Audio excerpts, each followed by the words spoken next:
Bien, el tema de esta sesión es el alcance de la aplicación del compliance. En las sesiones anteriores hemos visto que un poco estos programas de sostenibilidad, entre estos los programas de compliance, permiten anticiparnos a determinados riesgos, permiten generar una ventaja competitiva de diferentes maneras. Y en esta oportunidad lo que vamos a ver es ciertamente cómo el compliance en, en, de un concepto que puede sonar abstracto, puede ya ir materializándose de acuerdo a las regulaciones aplicables.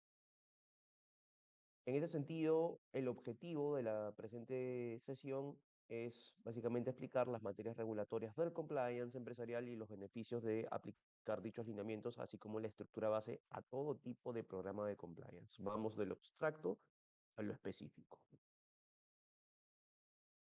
Algunos puntos que tocaremos hoy día: objetivos del programa de compliance, tipos de programa de compliance, el framework o marco de trabajo que se utiliza en todo programa de compliance y como cuarto punto y último serán los beneficios de aplicar los programas de compliance.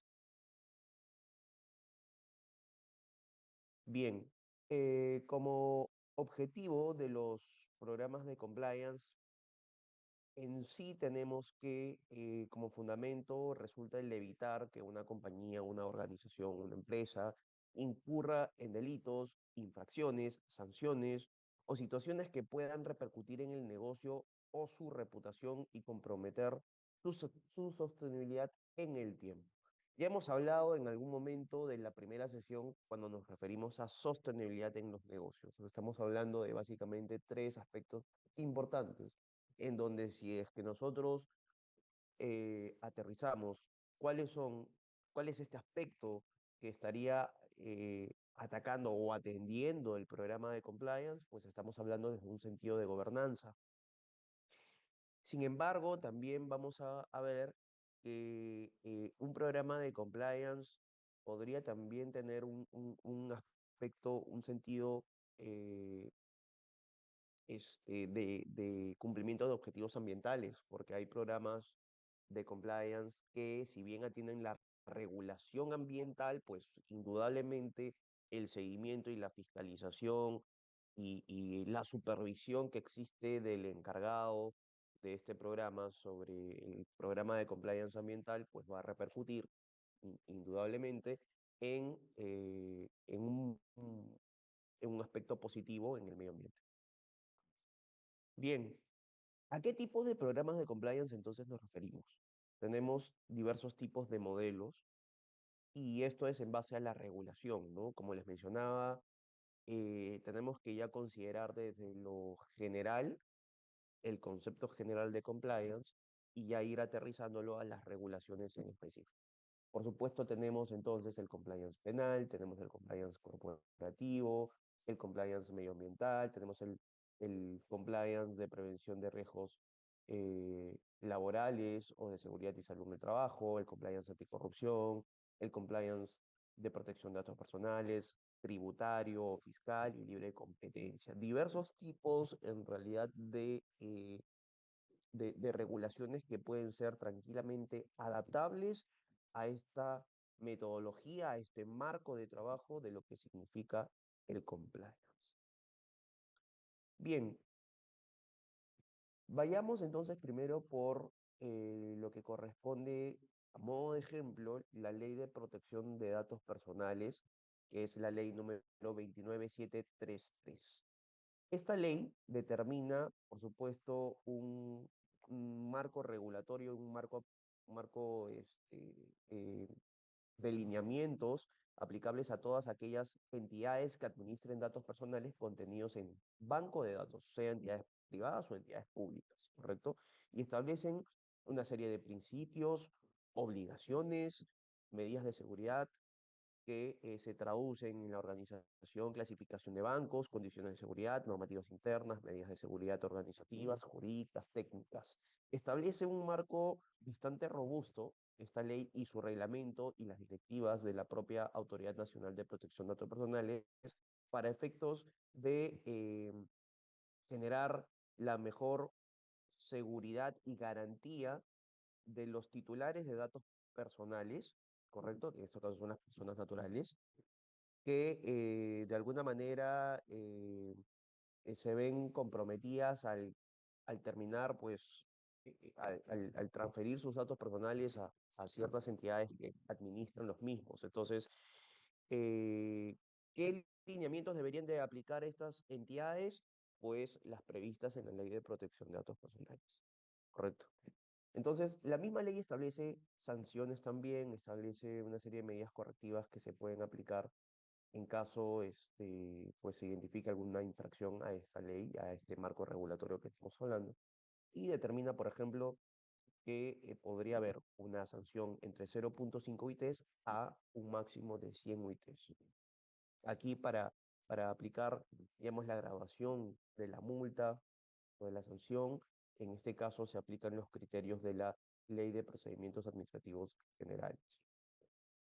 Ahora bien, aterrizándolo ya al marco eh, de trabajo de compliance, identificamos que dentro de este marco regulatorio de protección de datos personales, pues al momento de querer realizarse algún tipo de adecuación, implementación o alinear los procesos de la organización con este marco regulatorio, pues siempre se parte de, de ciertas actividades que se van a dar a lo largo de las regulaciones que vamos a ver en el presente módulo.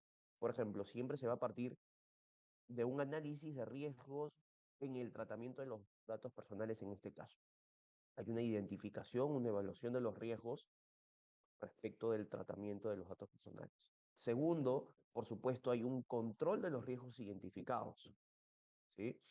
Ese control de los riesgos identificados, pues, permite dar respuesta y dar atención a estos riesgos sobre la base de ciertas medidas. Y finalmente, va a haber, por supuesto, un monitoreo y la mejora de procesos permanentes para que siempre los procesos organizacionales estén alineados a lo que es la legislación vigente de protección de datos personales. Entonces, esto es importante que se recuerde, porque vamos a ver que también en las otras regulaciones es algo que va a resultar eh, consistente y va a ser permanente. Bien, otro ejemplo. Vayamos por, vayamos por ejemplo a lo que es, el texto único ordenado de la Ley de Represión de Conductas Anticompetitivas, el Decreto Supremo 030 del 2019 de la PCM.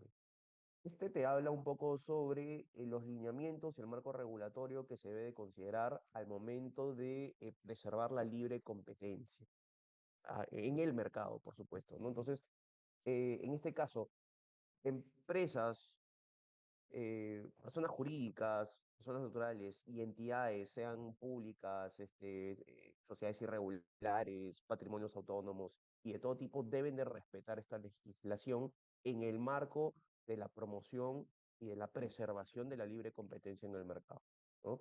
Donde hacemos referencia a la libre competencia como aquel respeto y aquella libertad que debería existir entre los ofertantes y los demandantes sin ningún tipo de condicionamiento o determinación de las condiciones de mercado para que la dinámica fluya de manera libre. Entonces, em, esta ley establece una serie de lineamientos. Entre estos, por ejemplo, identifica cuáles son estas prácticas anticompetitivas, el abuso de posición de dominio, ¿no? Y las diferentes prácticas colusorias y las modalidades que existen a nivel horizontal y vertical, ¿correcto? Entonces, eh, aquí es importante el considerar que, bueno, también esta ley establece sanciones y establece, por supuesto, también la aplicación de medidas correctivas. Ahora bien, volvemos a lo que mencionaba en la lámina anterior. ¿Qué sucede cuando uno quiere alinear estos conceptos, quiere alinear todos estos este marco regulatorio a los procesos organizacionales, va a tener que partir de lo mismo, un análisis de riesgos, en este caso de protección de prácticas anticompetitivas, va a tener que determinar controles, respuestas, ¿no?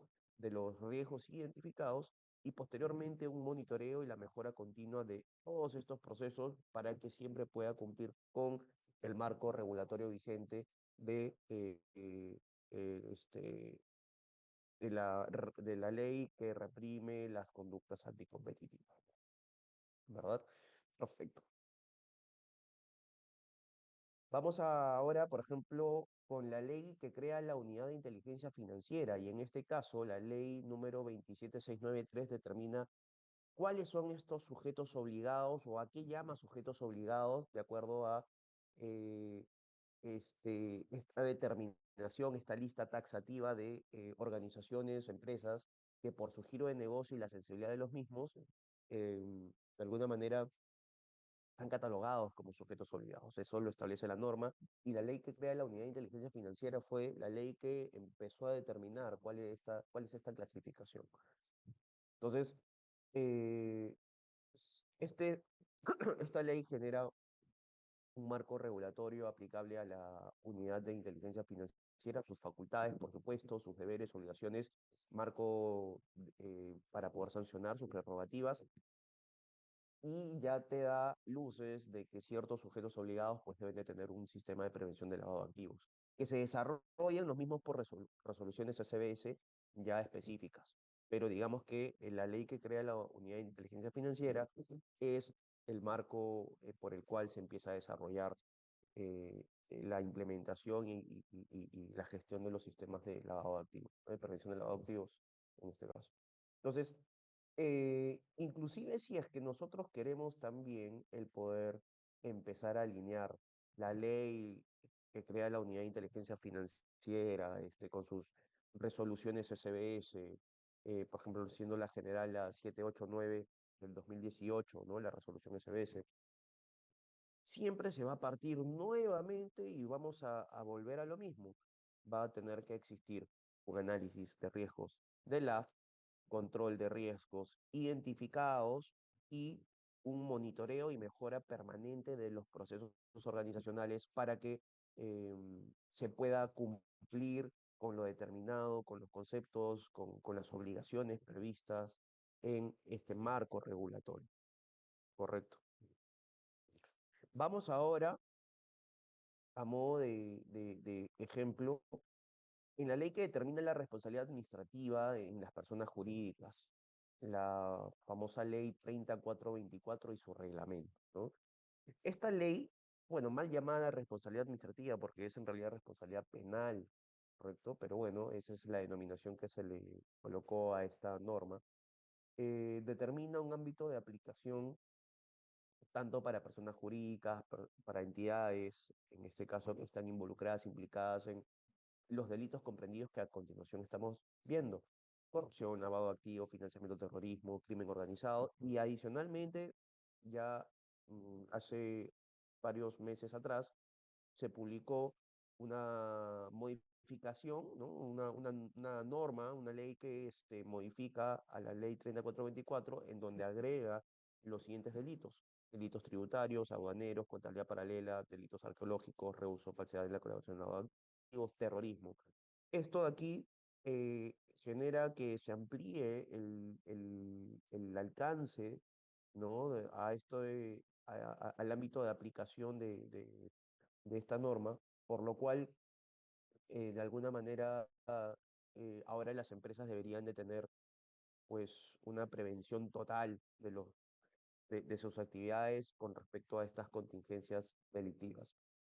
¿Cuáles son las sanciones que establece al respecto a la norma? Pues multa hasta el sextuple del ingreso ilícito, ¿no? O 100 UITs, cancelación de licencias o concesiones, disoluciones, inhabilitación para contratar con el Estado, suspensión de actividades, prohibición de ejecutar actividades económicas, clausura temporal o definitiva de los locales, lo cual termina siendo todas estas consecuencias bastante gravosas. Y nuevamente, si es que queremos evitar la comisión de estos delitos, el poder alinear un poco todo el marco establecido de la responsabilidad administrativa de las personas jurídicas, necesitamos partir de un análisis de riesgos de delitos. Necesitamos empezar a controlar estos riesgos identificados y, por supuesto, generar un monitoreo y mejora permanente en los procesos para que siempre esté vigente estos procesos y alineados con el marco regulatorio. Ahora, todas las regulaciones anteriores que hemos visto se pueden subsumir, como hemos visto, dentro de un proceso claro de identificación, evaluación y control de riesgos. Si partimos de esa premisa, entonces, también podríamos nosotros contemplarlos dentro de un programa de compliance, el cual comprende lo siguiente.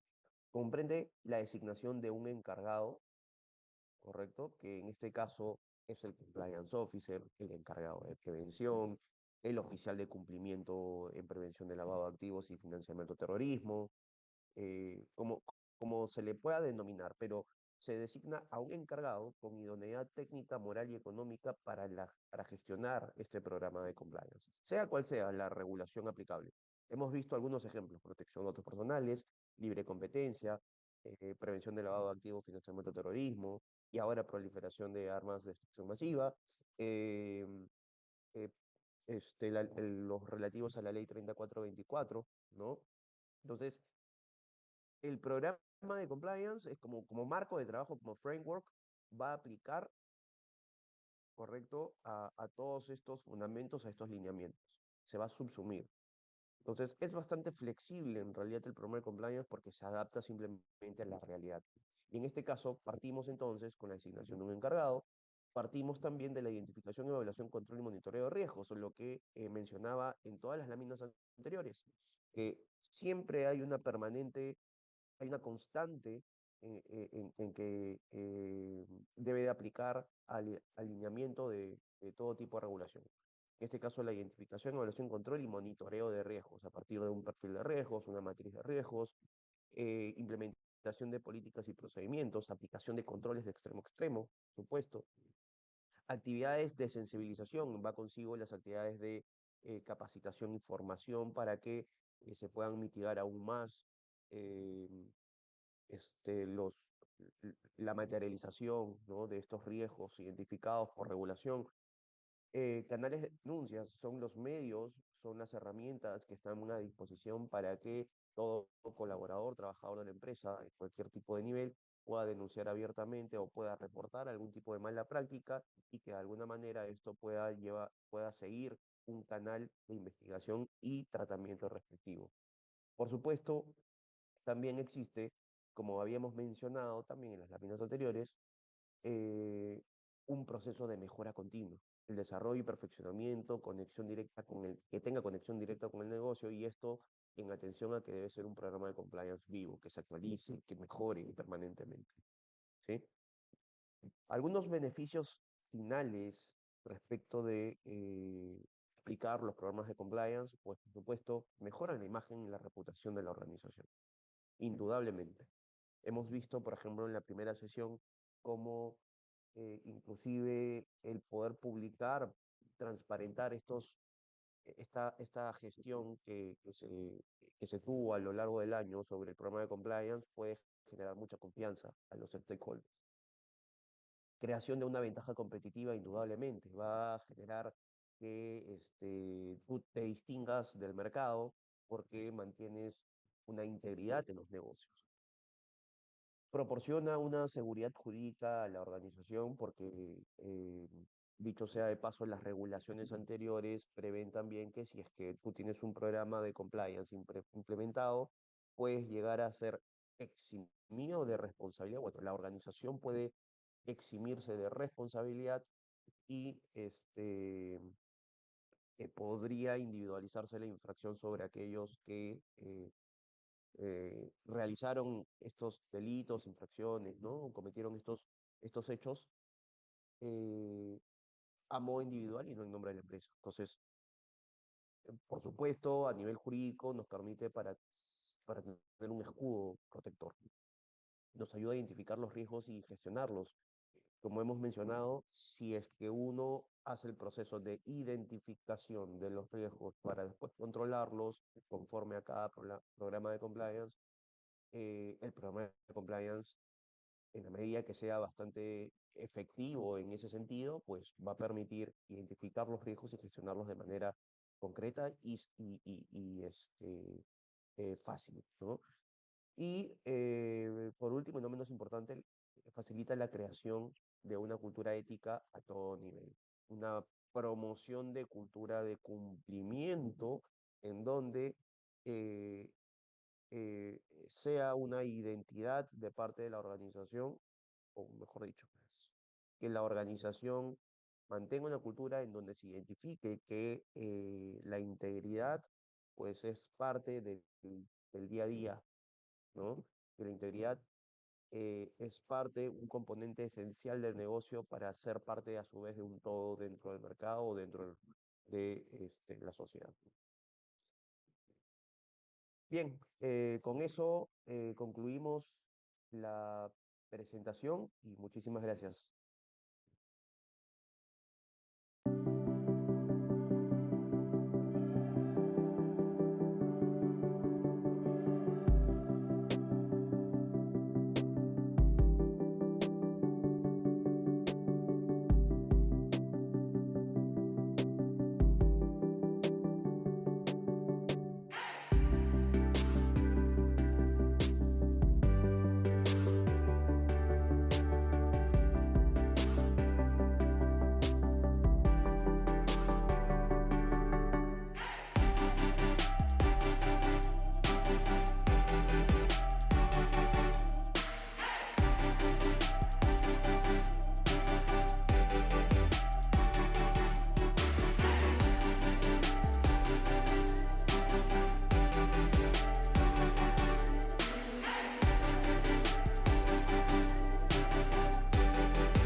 tal? ¿Cómo están? Mi nombre es Lady Córdoba. Hoy día vamos a tocar el tema anticorrupción. Bueno, el objetivo de esta sesión es dar unos alcances generales, ¿no? E implicancias de la corrupción internacional, ¿no? Así como la regulación internacional que ha ido surgiendo, ¿no? En temas de anticorrupción y también la regulación nacional, ¿no? Vamos a tocar, obviamente, la Ley 3424, que es la norma establecida en nuestro país, así como también las normas que han ido modificando la Ley 3424 y que ya han dado ciertos lineamientos de cómo establecer un marco de modelo anticorrupción. Perfecto. El temario está dividido en 4 puntos. Vamos a ver el índice de corrupción. No es muy importante hacer esta introducción abordando un poco cómo se está evaluando los indicadores de perspectivas, ¿no? Anticorrupción a lo largo de todo el mundo, ¿no? Vamos a ver algunos casos internacionales y cómo también algunos de esos casos internacionales tienen vinculación con el Perú, ¿no? Y cómo la autoridad peruana también ha ido abordando estos temas a nivel anticorrupción, ¿no? Luego vamos a ver la regulación anticorrupción, ¿no? Cómo ha ido evolucionando y finalmente vamos a cerrar con el modelo de prevención, la ley 3424, los pilares que se requieren, la ley 3424 para implementar un modelo de prevención y algunos tips o ideas para poder tener en cuenta cuando se implemente un modelo de prevención. Genial. Entonces, iniciamos con el primer punto, el índice de corrupción. Bueno, existe esta organización internacional que es Transparency International. Es una institución que a lo largo de todo el mundo revisa o califica, ¿no? Cómo es medida la percepción de corrupción en múltiples países, ¿no? Lo hace anualmente. A inicios de este año salió el índice del 2023. En esta oportunidad se evaluaron 180 países, ¿no? A lo largo de todo el mundo, en todos los continentes. Es bueno poder visualizar también, ¿no? En colores cómo se ha ido dando esta calificación. Un poco para poner en contexto, este índice de percepción de corrupción es medido con una escala del 1 al 100, ¿no? Teniendo como 100 la puntuación máxima a los países que, digamos, son muy limpios, ¿no? Que tienen prácticas anticorrupción, que tienen normas legales que fortalecen también este sistema anticorrupción y que también el sector privado colabora con las prácticas de anticorrupción, ¿no? Entonces ellos ponen una calificación de 100 como máxima para los países very clean, ¿no? Que tienen altos estándares respecto a sus sistemas anticorrupción a nivel de país, ¿no? De hecho, también se evalúa cuál es la percepción de la población en esos países respecto de la corrupción, ¿no? Y así vamos bajando hasta el cero, ¿no? Que cero sería, digamos, lo más rojo, ¿no? Y en el cero, pues tenemos highly corrupt, ¿no? Es decir, países altamente corruptos, ¿no? Que tienen una percepción de ser altamente corruptos, ¿no? Entonces, si lo vemos en esta escala de colores, pues vamos a ver, ¿no? Que por la parte de la zona europea son los países, ¿no? Y Norteamérica por ahí son los países o digamos, las zonas geográficas, ¿no? En las que pues tienen más hacia el amarillo, que vendría a ser pues países con prácticas mucho mejores en temas anticorrupción, ¿no? Entonces tenemos ahí bueno, no toda Europa, parte de Europa, más hacia el norte, ¿no? Como pueden ver, Canadá, Estados Unidos, Australia, fíjense, Australia también está dentro de los que ya están casi cerca al amarillo, ¿no? Pero vemos también del otro lado cómo está segmentado, ¿no? A nivel de índice de corrupción respecto a los países que se acercan más al rojo, ¿no? Es decir, a los países que son percibidos como más corruptos, ¿no? Entre ellos, pues, ahí tenemos la zona de África, de Asia, ¿no? Bueno, la parte de Rusia también, que de hecho hecho, sabemos que desde hace unos años, debido a la guerra, también se ha debilitado la parte de gobernanza en temas anticorrupción, ¿no? Y Latinoamérica, lamentablemente, ¿no? Ahora vamos a tocar también cómo le fue a Perú en este índice de anticorrupción, ¿no? O de corrupción a nivel global, ¿no?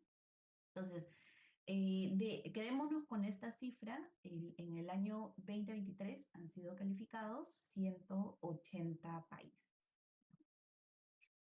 De esos 180 países, este es un poco el ranking, cómo han quedado todos esos países que han sido calificados en el 2023, ¿no?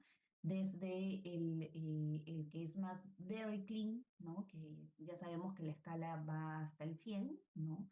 Dinamarca está en 90, ¿no? Finlandia, Nueva Zelanda, ¿no? Estos países de la zona europea. Y si nos vamos a los últimos, ¿no? Digamos, vemos abajo un poco chico, pero la última escala, que es del 1 al 9, no tenemos nadie todavía, perdón, del 0 al 9, ¿no? Pero en la siguiente escala, que viene del 10 al 19, ahí ya tenemos una gran segmentación de países, ¿no? Sobre todo, pues estamos viendo un país de Latinoamérica, ¿no? Vemos que el penúltimo país, ¿no? Venezuela, pues está, ¿no? En nuestra región y está prácticamente al final de este ranking de percepción de la corrupción, ¿no? ¿Dónde está Perú? Pues Perú está en esta posición, ¿no? Está más pegado hacia los países que son más corruptos, ¿no? Percibidos como más corruptos, ¿no? De hecho, Perú ha decaído muchísimo en este último ranking, ¿no? Vamos a ir viendo cómo le fue, ¿no? Los invito primero a revisar también un poco más a detalle la página de Transparency. Ahí van a poder encontrar incluso información de cada país y cómo el histórico de cada país también se ha ido dando a lo largo del tiempo, ¿no? Es decir, desde que empezó a darse este índice de corrupción, ¿no? ¿A Perú cómo le fue? ¿No? Entonces, nuestro país, pues, como les mencionaba, ha decaído en su calificación respecto del año anterior, ¿no? Y un poco ya enfocándonos solamente en Latinoamérica, ¿no? Vamos a tener que, a ver, nos dice, a nivel de países de las Américas, nuestro país se ubica entre Ecuador y El Salvador, ¿no? Entonces, ¿cuánto tuvo en la calificación? De 33 Perú, ¿no? Y en el ranking mundial ocupa la posición 121, ¿no? Y justo les mencioné, han sido para el 2023 evaluados 180 países, ¿no? Imagínense, los 180 países, nosotros nos encontramos en el ranking número 121, ¿no? En la posición 121, ¿no? Entonces, ¿quiénes son los países de la región o de las Américas que mejor les ha ido, ¿no? Mencionábamos Canadá, ¿no? Que de hecho Canadá es quien lidera la posición, está en una posición de ranking mundial 12, ¿no? A nivel de América está en el primer puesto, ¿no? Luego viene Uruguay, ¿no? Luego Barbados, Estados Unidos, Chile, Bahamas, ¿no? Por ahí algunos países también de Centroamérica, ¿no? Y nosotros pues nos encontramos en la posición mundial en el puesto número 120. ¿No? A Perú, justo les mencionaba, respecto de otros años, ha sido digamos, el peor momento, ¿no? Si ven, nosotros estábamos en promedio, ¿no? En una posición, pues, perdón, con una calificación de 38, 37, por ahí, ¿no? Pero si tomamos en consideración desde el año 2012 hasta el año pasado, pues podemos ver que justo el año pasado ha sido el peor año en el que hemos decaído mucho en este índice de percepción de corrupción, ¿no? De hecho, por todos los factores que seguro ya conocen, ¿no?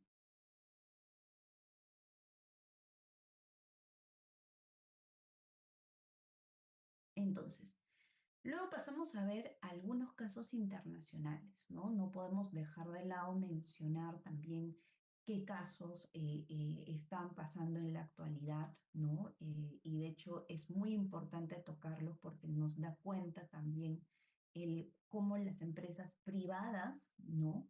Están mediando con estos temas, si están o no incurriendo en estos delitos o prácticas de soborno. Y también del otro lado, cómo ha estado cubriendo estas brechas el Estado, ¿no? Porque de hecho hablamos de temas de corrupción, pero la corrupción no.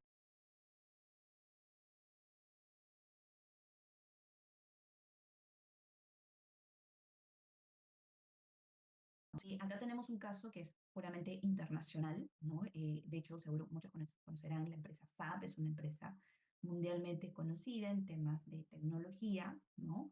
Y se presentó un caso que de hecho esta noticia es muy reciente, es de marzo de este año, ¿no?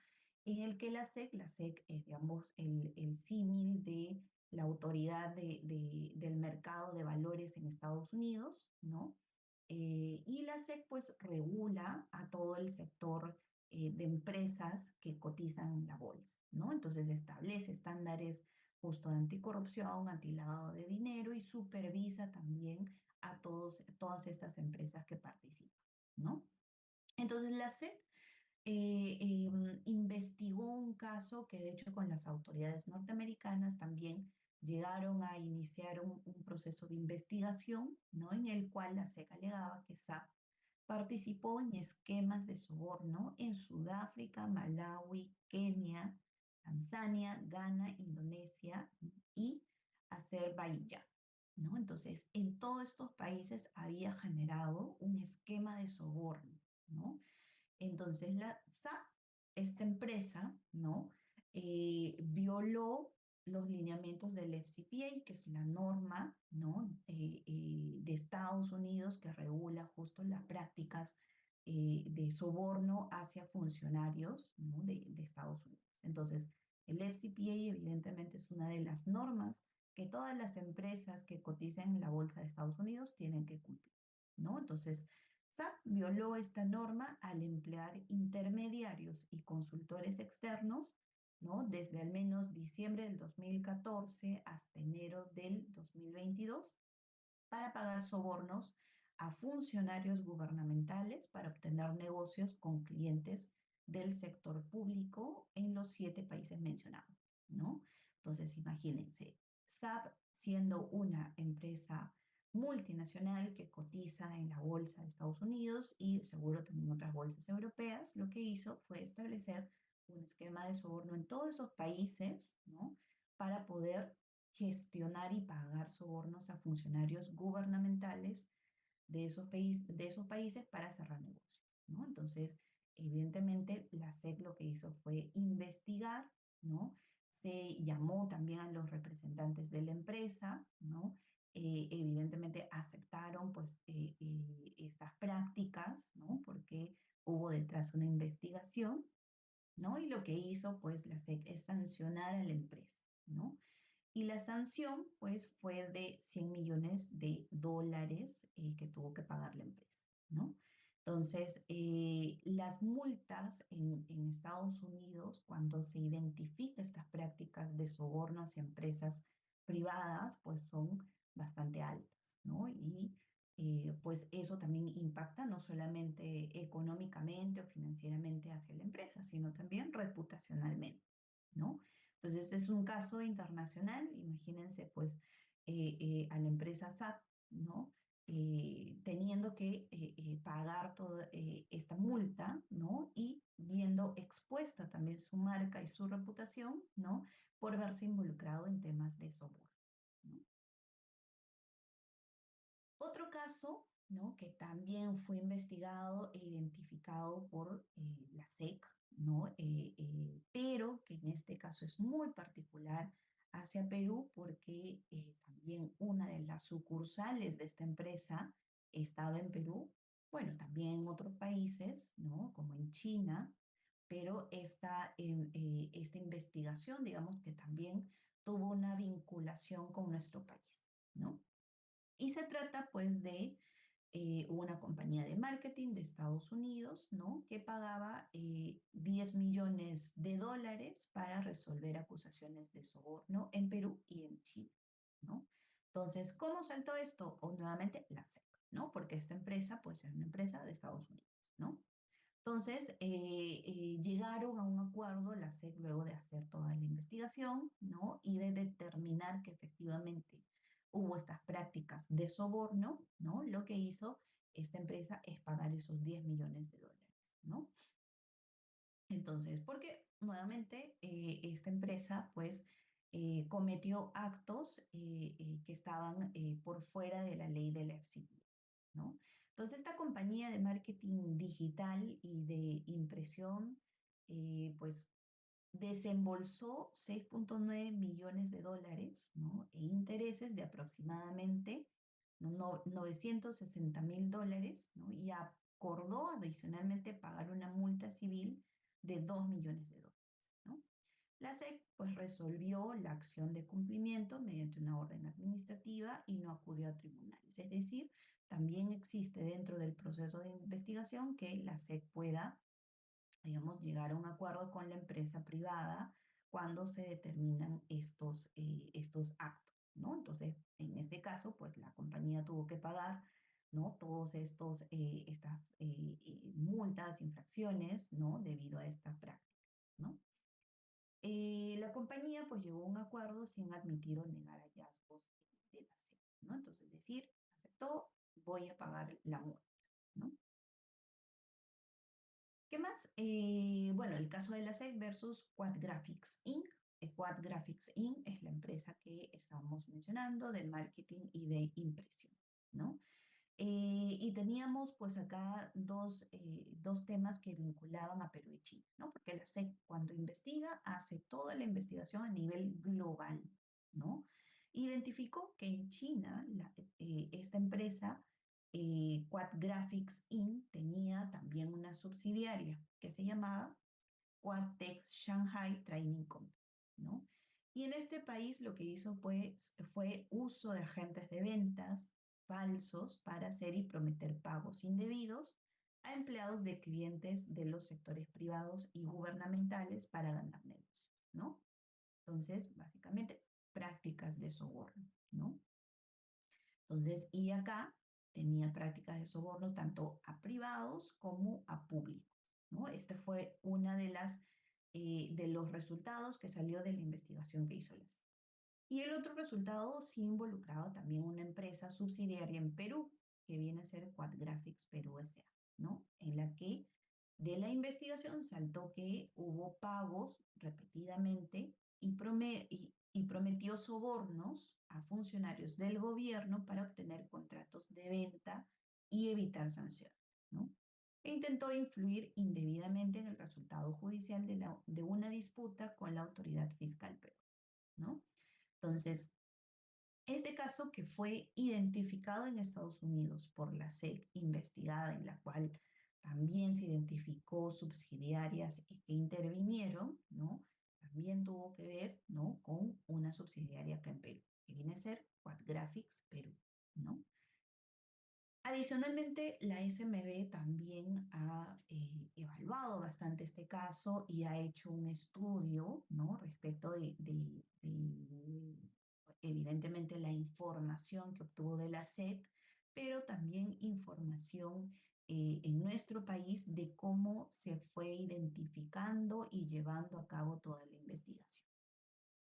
¿Y qué fue lo que identificó pues la SMB, ¿no? Que en realidad es el órgano que actualmente lidera la responsabilidad de poder dar las instrucciones del modelo de prevención de delitos, ¿no? Entonces, siempre hace publicaciones muy educativas respecto a casos importantes y también pues a prácticas o buenas prácticas de implementación del modelo de prevención, ¿no? Entre esas publicaciones, pues realiza esta compilación de hechos, ¿no? De temas de soborno de la subsidiaria de Perú, ¿no? Es decir, de Quad Graphics Perú.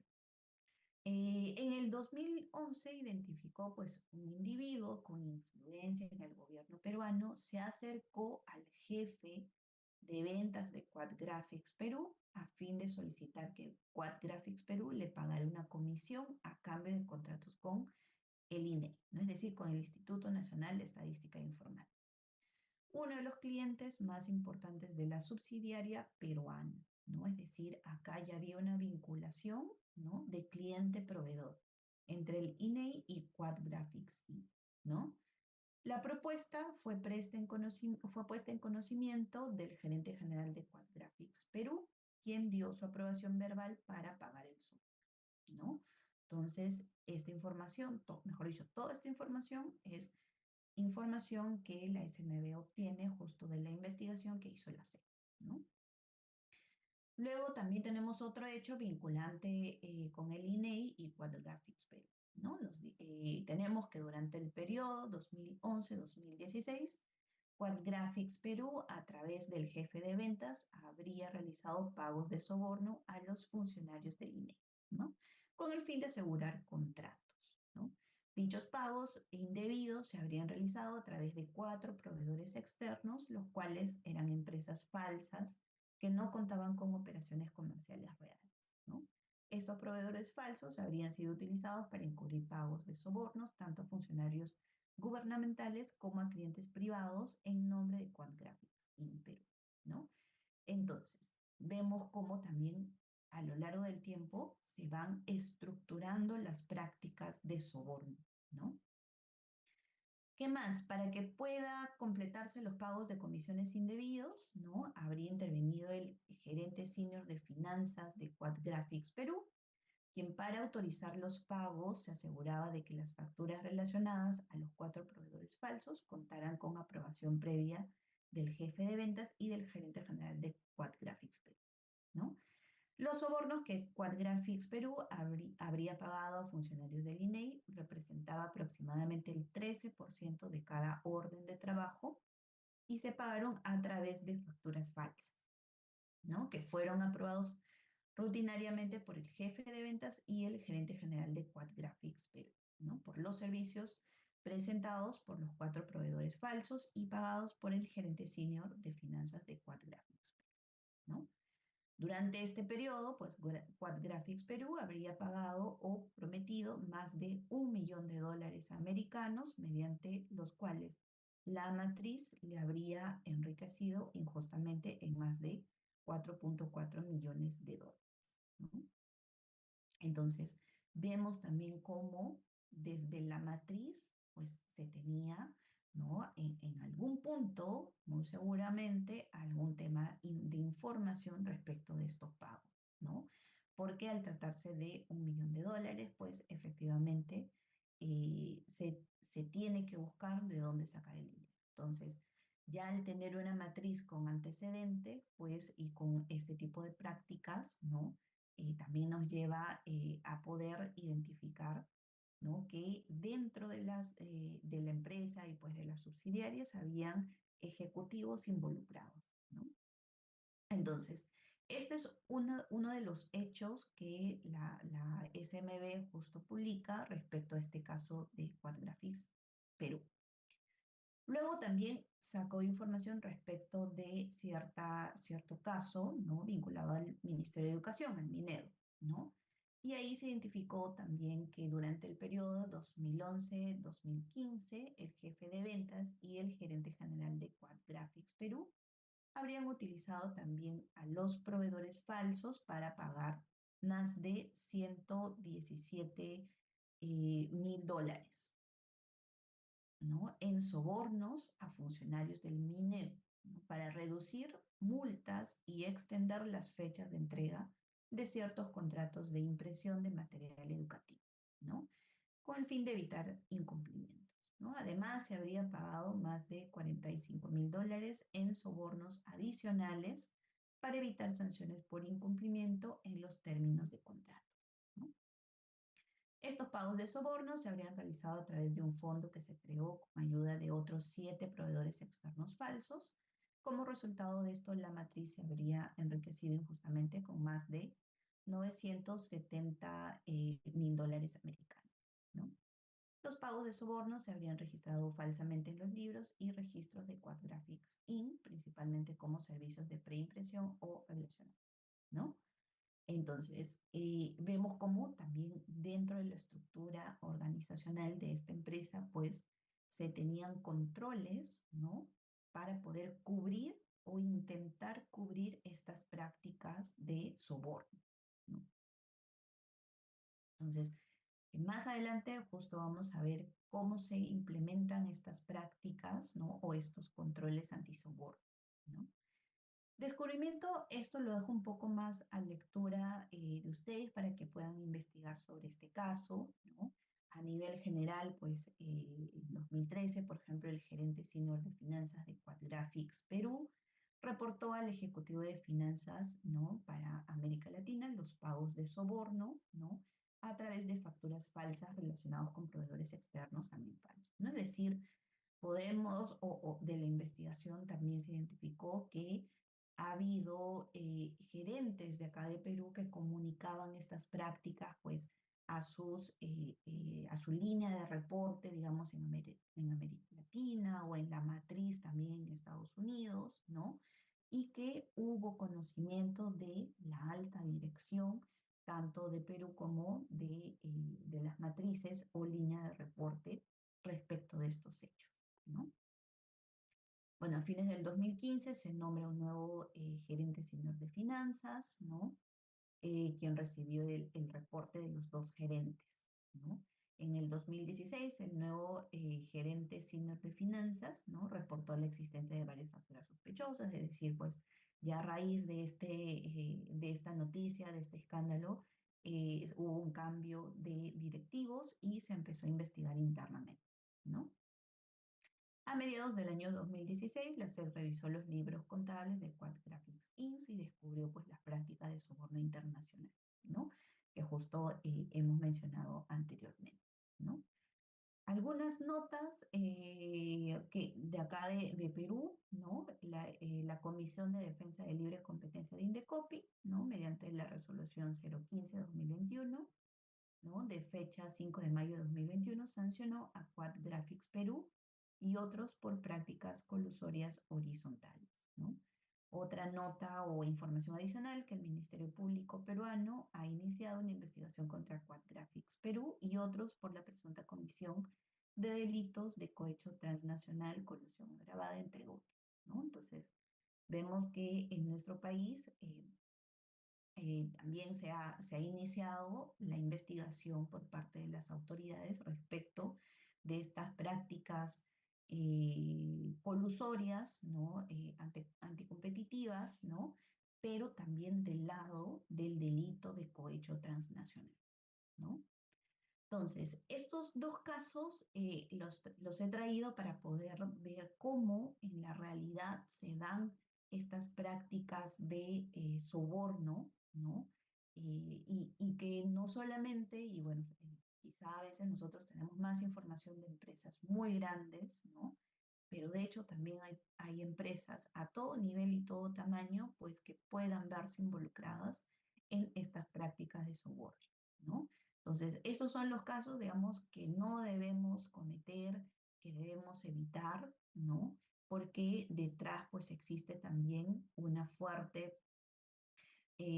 fuerte no solamente daño hacia la empresa, sino también hacia la sociedad.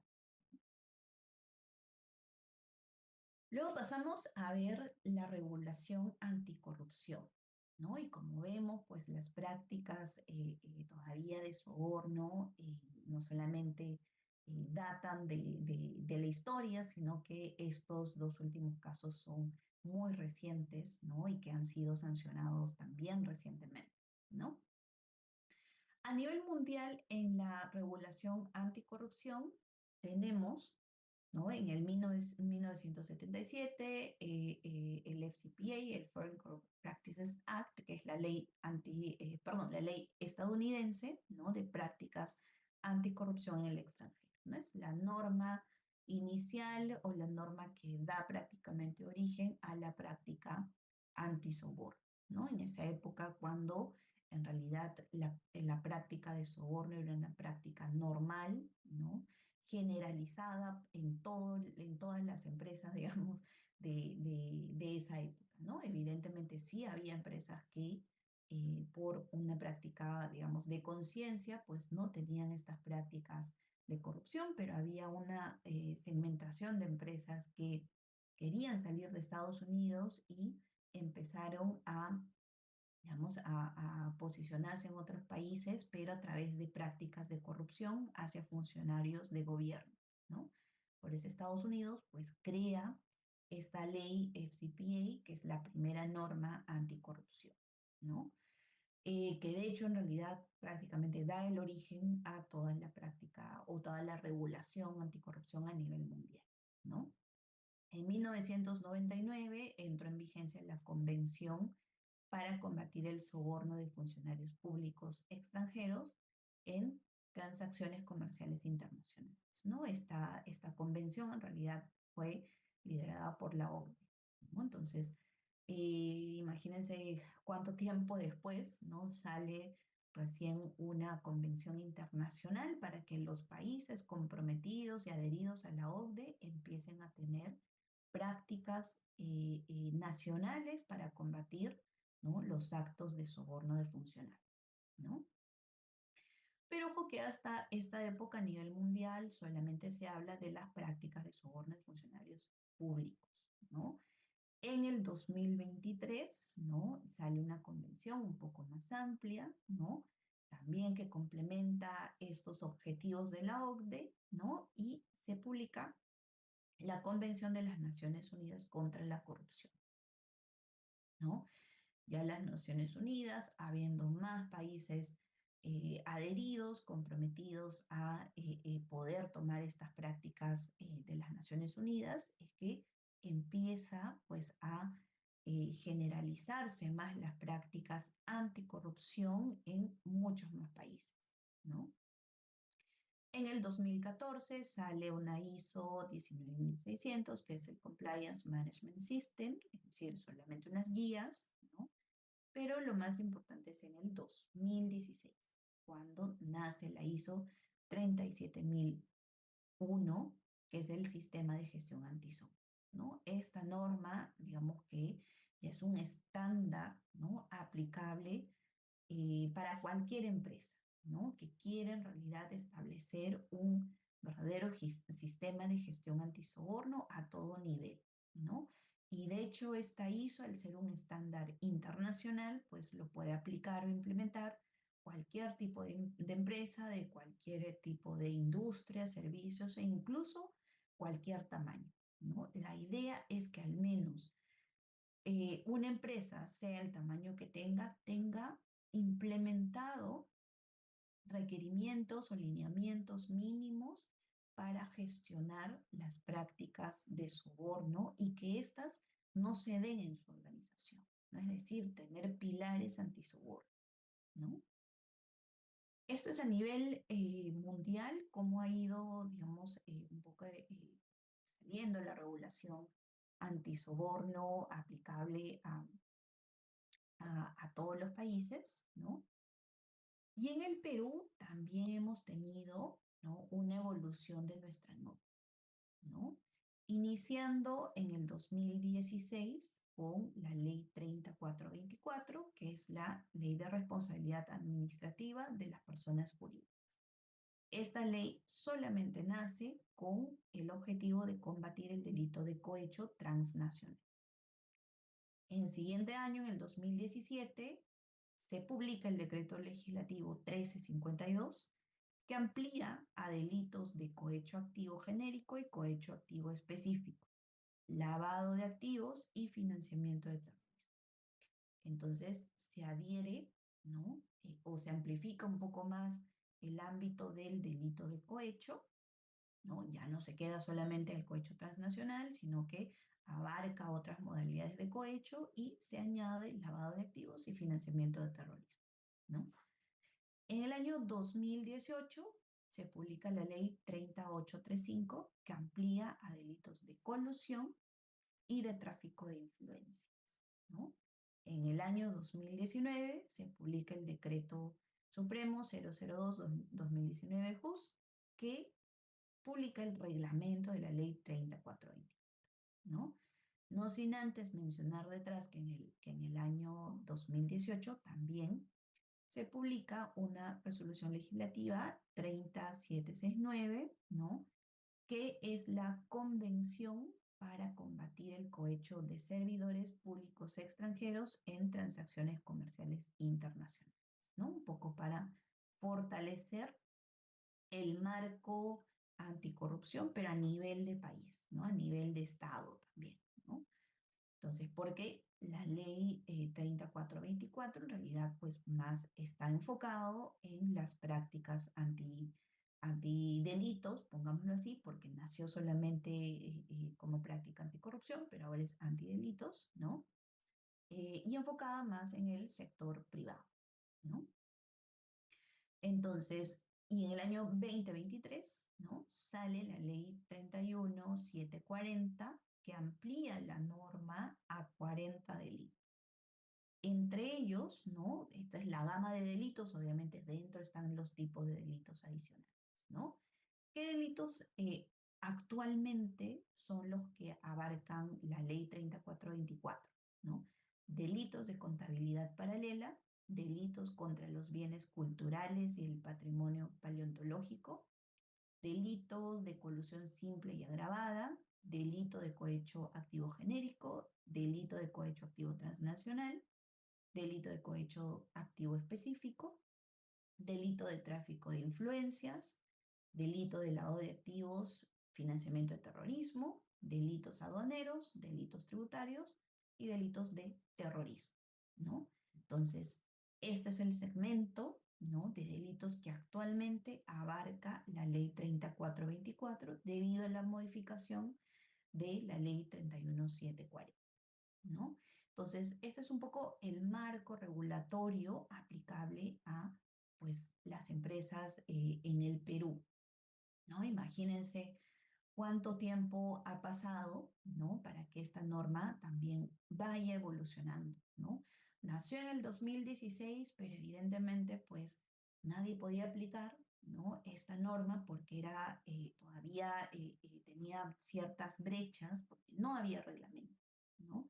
Entonces, 3 años después, en el 2019, recién se publica el reglamento, ¿no?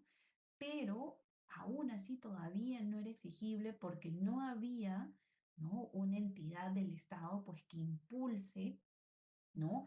Esta implementación, que lidere, que dé las buenas prácticas para poder implementar la ley 3424. Entonces, cuando la SMB, la Superintendencia de Mercado de Valores, toma este rol, ¿no? De poder brindar los lineamientos, y de hecho, si volteamos a la ley 3424, es una ley que si implementamos un modelo de prevención de delitos, sirve para que pues podamos incluso ser eximidos de cualquiera de estos delitos, ¿no? Entonces, y la SMB, ¿no? Durante un proceso penal, pues se volteará a la SMB para que la SMB pueda determinar una opinión respecto del modelo de delitos que tiene implementado esta empresa, ¿no? Entonces, la SMB empezó a tomar un poco más de impulso, ¿no? Y un rol pues más activo respecto de la ley 3424. Es así que recién podría decirse que en estos 3 últimos años es que esta ley 3424 recién ha ido tomando impulso en nuestro país, ¿no? Si bien es cierto, nació en el 2016, recién estos 3 últimos años ha empezado un poco más a implementarse, ¿no? De hecho, en el Perú lo vamos a ver pues más en el sector privado, quizás más fortalecido en empresas que tienen matrices en el exterior o que trabajan con clientes en el exterior, ¿no? Porque hay empresas que, por ejemplo, están en Estados Unidos, en Europa, que tienen estándares mucho más altos, ¿no? Que nuestra ley 3424, ¿no? Por eso es que en el Perú sí existe empresas que tienen implementado este modelo anticorrupción y con estándares un poco más altos que la ley 3424, ¿no? El siguiente punto es propiamente este modelo de prevención, ¿no? Ley 3424, su reglamento, ya sabemos que ahora existen 40 delitos que abarca esta norma, ¿no? Pero tenemos que saber qué es este modelo de prevención de delitos, ¿no? ¿Cómo se implementa en la empresa o qué tengo que hacer desde el lado de la empresa para poder implementarlo, ¿no? En este impulso, pues la SMB en el 2021, ¿no? Saca o publica, mejor dicho, ¿no? Estos lineamientos, ¿no? Para la implementación y funcionamiento del modelo de prevención. Entonces, prácticamente que es una guía que nos ayuda a implementar la ley 3424, ¿no? Ya sabemos, es la norma que regula la responsabilidad administrativa de personas jurídicas, ¿no? Y esta ley nos especifica 5 componentes principales que debe tener todo modelo de prevención, ¿no? En base a la ley 3424, ¿no? Primer punto, primer fundamento, identificación, evaluación y mitigación de riesgo, ¿no? Y esto, ¿cómo tiene que estar enfocado? Enfocándonos en esos 40 delitos que hemos mencionado. Una empresa tiene que evaluar cuál es su exposición a los riesgos, ¿no? De cometer cualquiera de esos 40 delitos. O que sus funcionarios o que su personal, ¿no? O que la alta dirección también de la empresa, pues, cometa esos 40 delitos, ¿no? Entonces, este primer pilar es justo identificar, analizar a la empresa, analizar la institución, ¿no? Para poder identificar cuál es su exposición a los riesgos de cometer esos delitos, ¿no? Un segundo componente es tener un encargado del modelo de prevención, ¿no? Esta es la denominación propia que le da la norma Ley 3424. Tener un responsable, ¿no?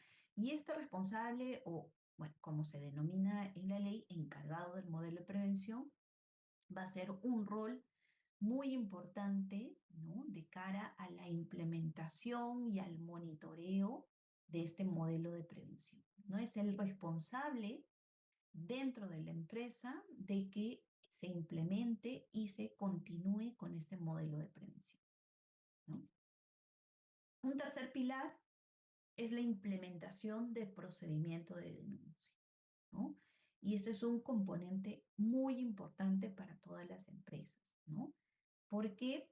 Porque de hecho tener un canal de denuncias es muy importante para el funcionamiento, ¿no? Correcto de la empresa y también para resguardar a quienes trabajamos en las empresas, ¿no? Porque podemos decir que la empresa pues es un ente abstracto, pero no se mueve solo, detrás hay personas, ¿no?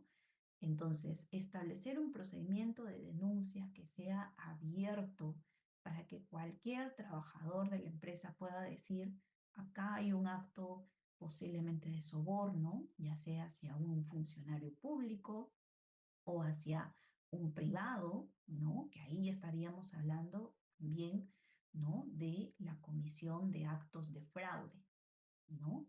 Entonces, tener esta línea de denuncias, ¿no? Procedimiento de denuncia es muy importante en las empresas, ¿no? De hecho, yo soy de las personas que impulsa bastante que las empresas tengan este canal de denuncias y que la empresa tampoco del otro lado no tenga miedo, ¿no? De fomentar, ¿no? De que las personas hablen, ¿no?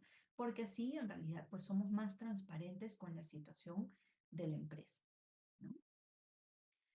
¿Qué más? Difusión y capacitación periódica, ¿no? El modelo de prevención, pues, eh, tiene todos estos componentes previamente analizados, ¿no? O que estamos mencionando, pero en las empresas también hay personas, pues, que salen, que entran, ¿no? Hay empresas que tienen incluso mucha más alta tasa de rotación de personal, ¿no? Y la parte de difusión y capacitación periódica es un pilar para poder incentivar, ¿no? Y dar a conocer el modelo de prevención que tiene implementado la empresa, ¿no? Ya sea a las personas que trabajan de hace mucho tiempo y se les va dando capacitación periódica para que vayan viendo cómo el modelo de prevención está funcionando y también acordarnos de que existen personas nuevas que se integran a la empresa. Entonces hay que difundir también a esas personas nuevas para que se integren a todo este modelo de prevención, ¿no? Que tiene incorporada la empresa, ¿no? Y otro pilar es la evaluación y monitoreo continuo, ¿no? En esta etapa de monitoreo, la idea es que la empresa, pues, pueda estar en constante evaluación de su propio modelo de prevención. ¿Por qué? Porque en realidad las situaciones cambian constantemente, ¿no? Las empresas cambian, se van automatizando, abren nuevas líneas de negocio, ¿no? Realizan contratos con nuevos proveedores, necesitan personal distinto, nuevo, especializado, ¿no? Y de hecho también, pues el entorno de las empresas va cambiando, ¿no? El entorno, ya sea social, político, económico, también va cambiando, ¿no? Entonces, el modelo de prevención tiene que estar en constante monitoreo y actualización, que de hecho, pues, para poder también sostener esta evaluación y monitoreo continuo es el rol principal del encargado del modelo de prevención, ¿no? El encargado del modelo de prevención es la persona, ¿no? Dentro de la organización que tiene que impulsar todos los demás factores, ¿no? Es decir, que se identifiquen, que se evalúen los riesgos, que se implemente procedimientos de denuncia, que existan capacitaciones oportunas, ¿no? Y también ser responsable, ¿no? De la evaluación y monitoreo continuo del modelo de prevención, ¿no? Entonces, estos son los 5 componentes que solicita la ley 3424 para implementar un modelo de prevención, ¿no? Y estos, bueno, son algunos un tanto, bueno, como que tips que yo los tomo así porque nos ayudan justo a poder ir materializando mejor un programa de modelo de prevención de delito, ¿no? Poco los subcomponentes van a estar asociados a los 5 factores, ¿no? Pero estos subcomponentes yo los he segmentado para poder especificar cosas que quizá esos 5 componentes no te los mencionan directamente, como el compromiso de la alta dirección. Pero este componente o subcomponente es muy importante, ¿no? No podemos incluso iniciar con la implementación de un modelo de prevención si no tenemos el compromiso de la alta dirección. Es decir, si la empresa en su estructura, ¿no? Si tiene junta general de accionistas, si tiene directorio, si tiene gerencia general, ¿no? Dependiendo de los órganos de gobernanza de la empresa, eh, estos principalmente tienen que conocer y tienen que estar comprometidos con la implementación del modelo de prevención, ¿no? Y un poco cómo lo hacemos, ¿no? O cómo logramos este compromiso de la alta dirección, ¿no? Primero, poder darles un alcance, ¿no? Y casi es como, digamos, evangelizar a las personas, ¿no? Respecto de qué es el modelo de prevención, ¿no? Para qué sirve, ¿no? Y cuáles son los beneficios, ¿no? Y lograr este tone at the top es muy importante, ¿no? Porque hay que lograr este involucramiento.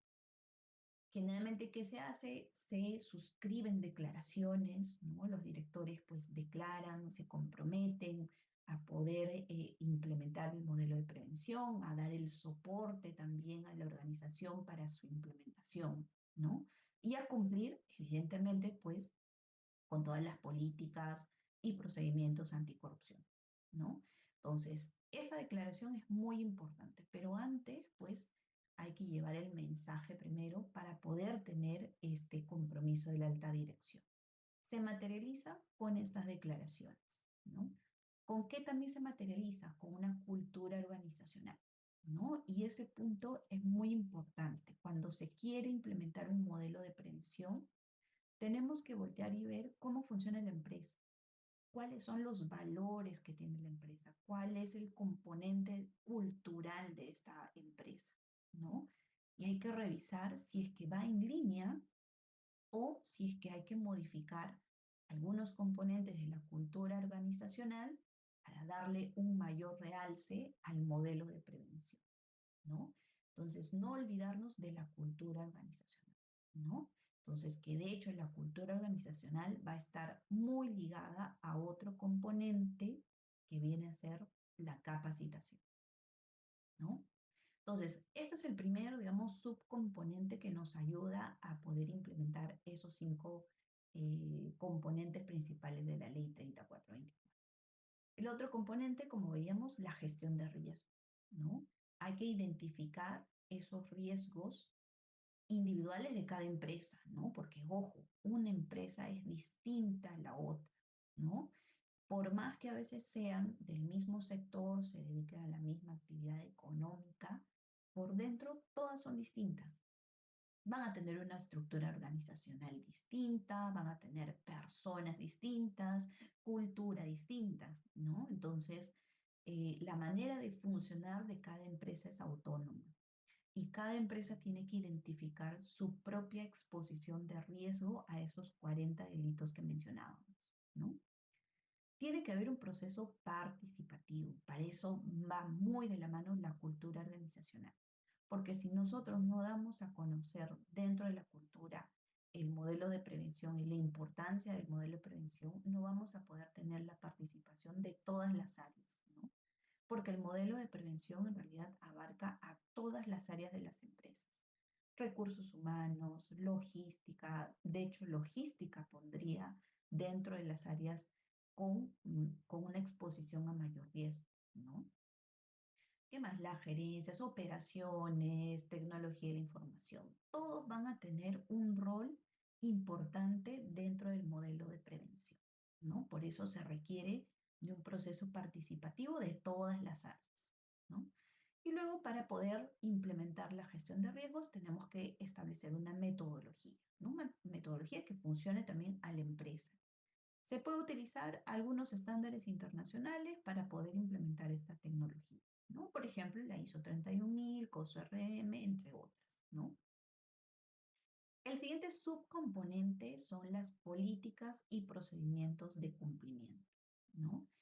Acá vamos a tener que implementar ¿qué cosa? Un código de conducta, ¿no? En el que todos los trabajadores y a todo nivel pues se comprometan a cumplir y no hacer, a cumplir el modelo de prevención y a no hacer prácticas de soborno, ¿no?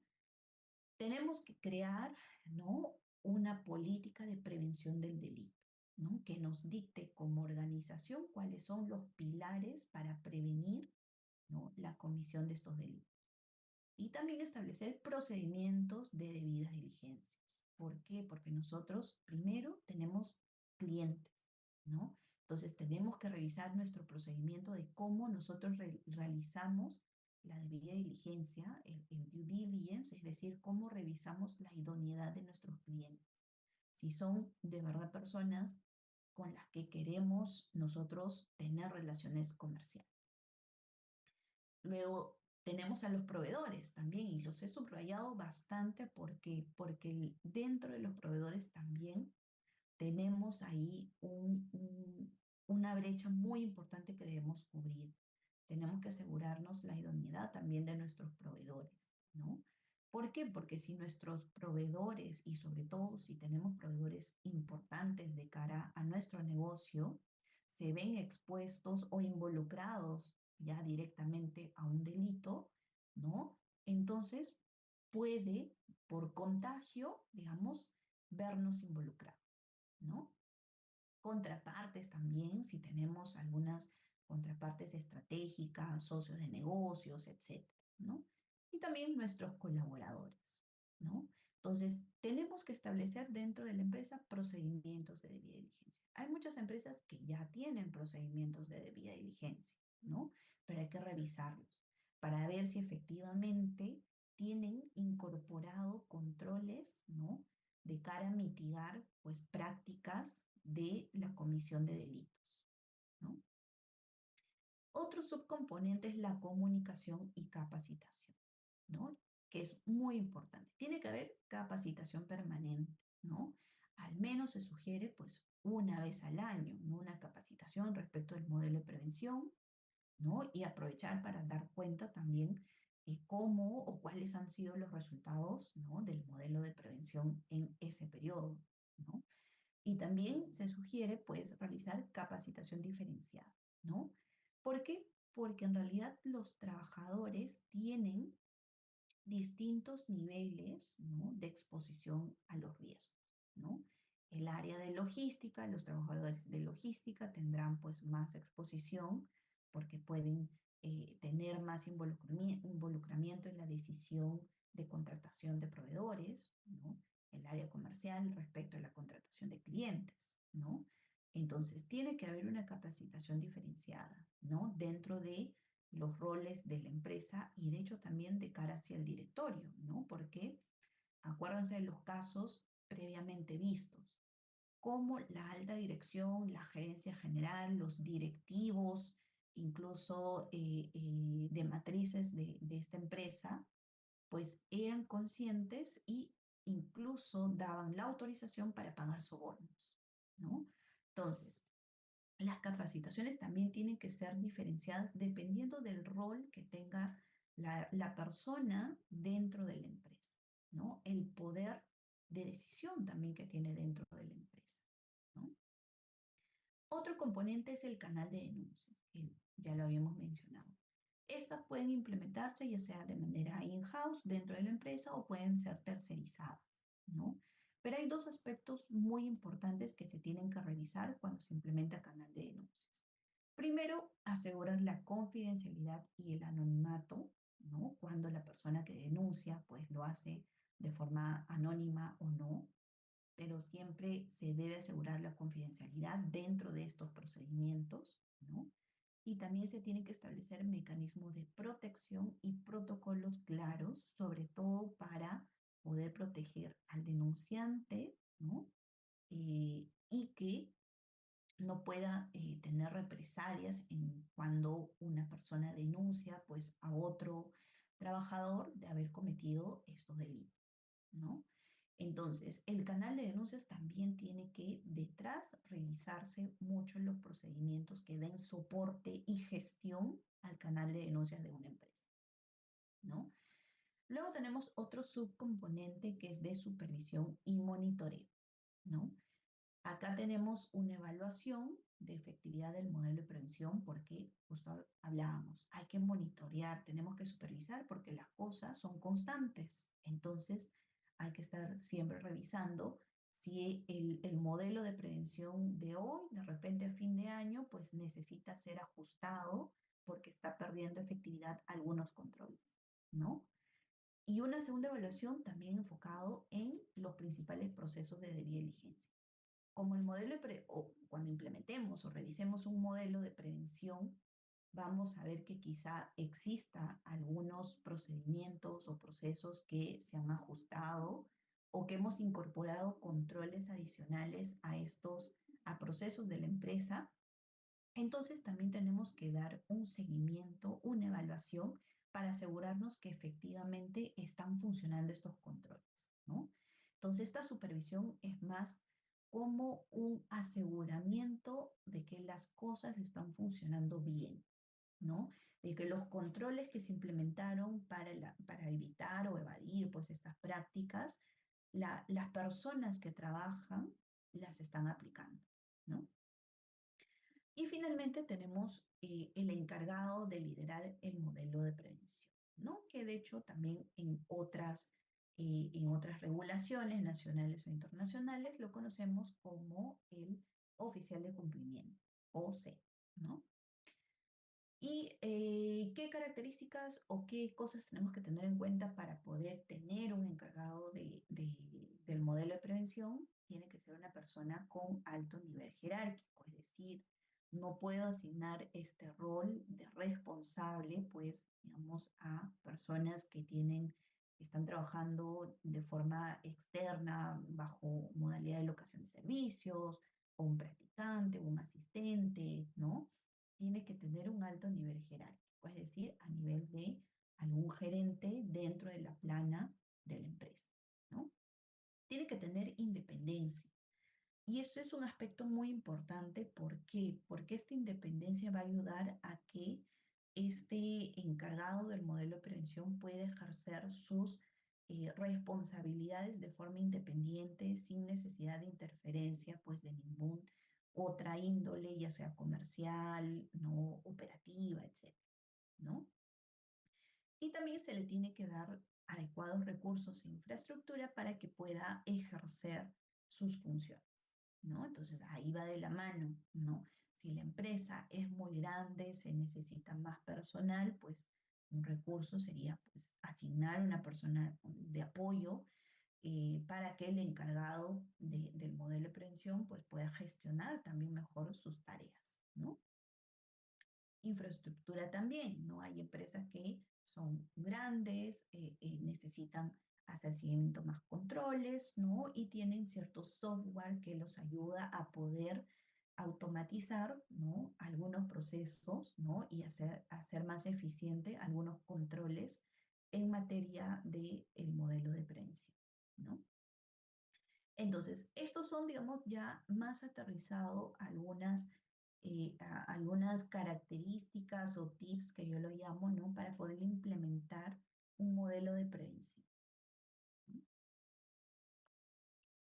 Finalmente, pues, no hay que olvidarnos de esta consigna, ¿no? Que es lo que las leyes no prohíben, puede prohibirlo la honestidad, ¿no? Esta gran frase, ¿no? De Séneca, filósofo político y escritor romano, que creo que tenemos que impulsar muchísimo más, ¿no? Aún recuerdo que en algunas facultades de Derecho de hace muchas épocas siempre se decía más bien lo contrario, ¿no? Se tenía esta consigna de que todo lo que no está prohibido está permitido, ¿no? Pero creo que y ya debemos cambiar esta posición a una posición más de conciencia, ¿no? Más de poder liderar con la ética en los negocios, ¿no? Y también en la actividad estatal, ¿no? Perfecto, eso sería todo de mi parte. Muchas gracias.